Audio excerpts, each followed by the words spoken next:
Welcome back to The Local Show, a service of Safe Harbor Wills and Trusts and Geddes Federal Savings and Loan. The Local Show, featuring conversations with business owners, employees, and local business leaders about their successes, challenges, and reasons for doing business right here in Central New York. The Local Show, locally produced by Zoey Advertising. Now, here are your hosts, Tom and Steve. Back into it and back at it again. You've got it. It's The Local Show, and we do appreciate you listening because, I think that you guys coming to us organically listening is better than Steve and I paying for it. Like we have to pay for our friends. No, I don't pay for my friends. It is sometimes, there's friends and there's Facebook friends. Yes.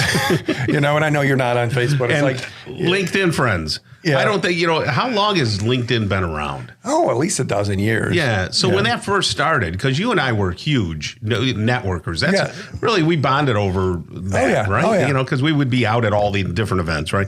So then when LinkedIn came out, I thought, oh, I'm going to just rock it. Now I'm going to get jobs everywhere, freelance work, I haven't got one iota out of LinkedIn. I keep touch there with folks that have moved out of the area that were in the media. There's people like there on the West Coast, so you kind of can stay connected. Sure. But I've never used it as hey, you need to hire me. That's not. And then I get annoyed when I get, these people from, Bangladesh, they want to be your friend and sell you concierge services. Like, I'm good. No, I don't know. I'll be your personal assistant. That's nuts. Anyway, well, we like to reach out and touch people, and I'm not going to touch this guy, but we will talk to him. Matt Mallory is here with us. He's the owner of Mallory Unlimited. And what is the other thing, the initials, the PS? And Public Safety and Education. Yes, okay. Thanks for having me, guys. Thank you. And thank you for slumming it with us, instead of being on with Dave, you're with us today. We can pick on Dave.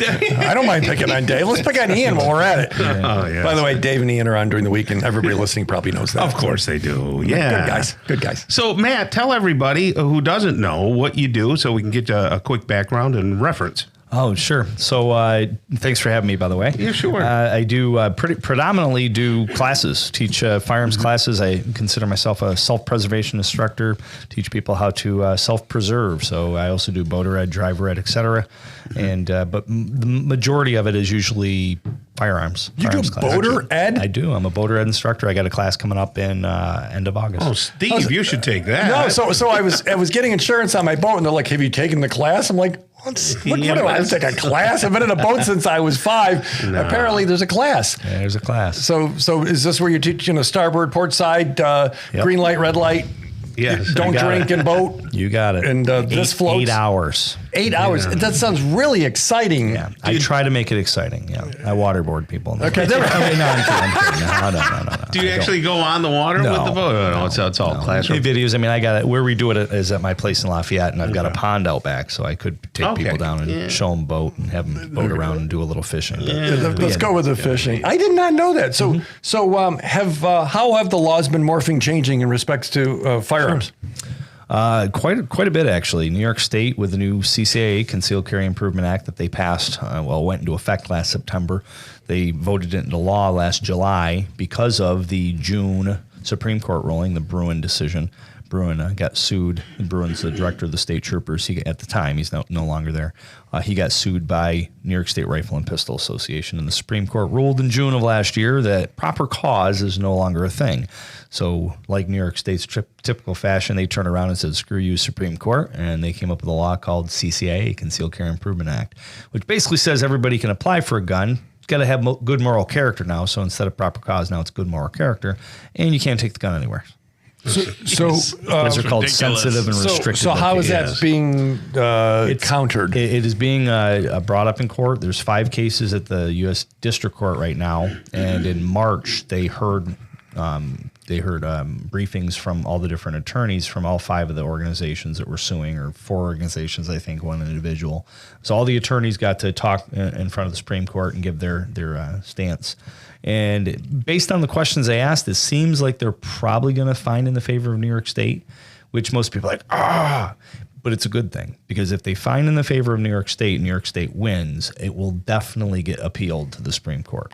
Okay. If they find in the favor of us peasants in New York State, then I think the state might just go, good for you, and do nothing. Right. And when people say, well, how can they do that? Well, they do it. They're doing it already. Drugs are illegal. Marijuana is illegal federally. Right. Yet New York State makes it legal. Wink, wink, right. Nobody's doing anything. Right. Yeah. Harboring fugitives is illegal. But how many safe cities do we have where you can bring illegals into the city and they don't do anything?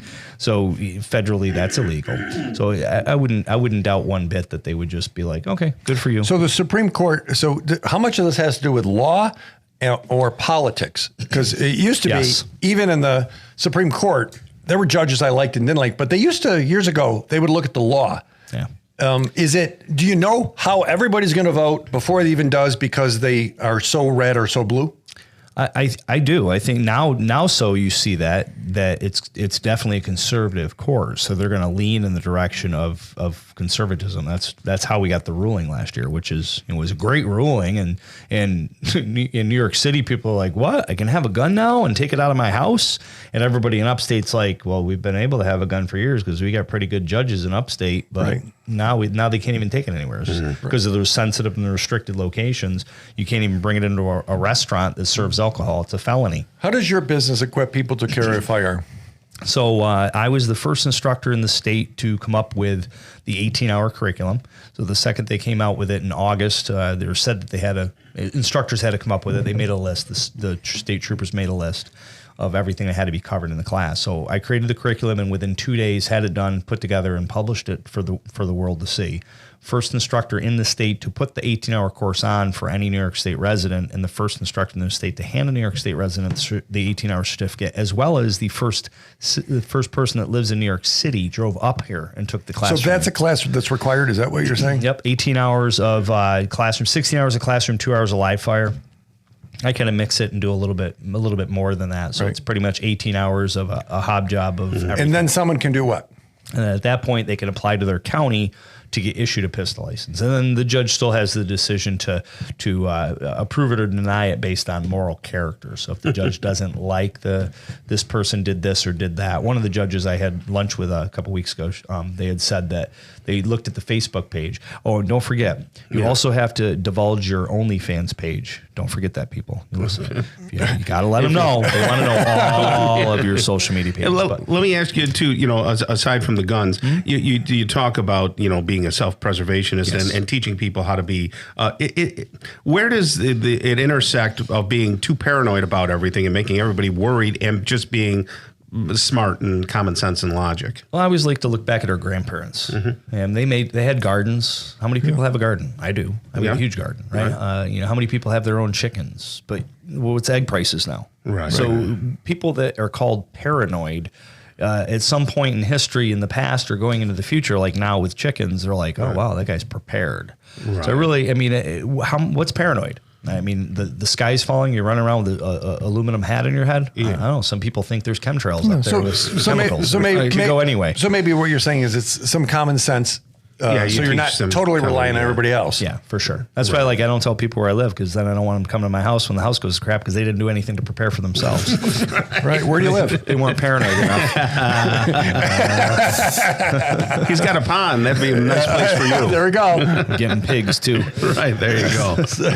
That's Matt Mallory right there, owner of Mallory Unlimited. And say the initials again because I didn't write them down. PSNet, Public Safety and Education. That's I like that. Training company. Very nice. So if you need to do something, talk to Matt. Okay, sounds good. Hey, you know what, Steve? That's going to wrap up the local show. I forgot that we were closing out right now. So you can go do whatever you do. I do. I don't know what you do. I will. I'm going to go enjoy life, and you're going to go complain about something. That's right. You got it.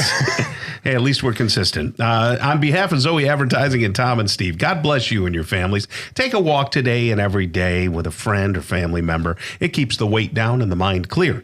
The local show is heard every Saturday morning from 11 to 1 and then again on Sunday morning from 7 to 9. Listen together with a friend. Until next week, get down to business and keep doing business locally. Tell your friends about the local show right here on 570 WSYR, 1069 FM, the iHeartRadio app, and on YouTube at Zoey Advertising 3809.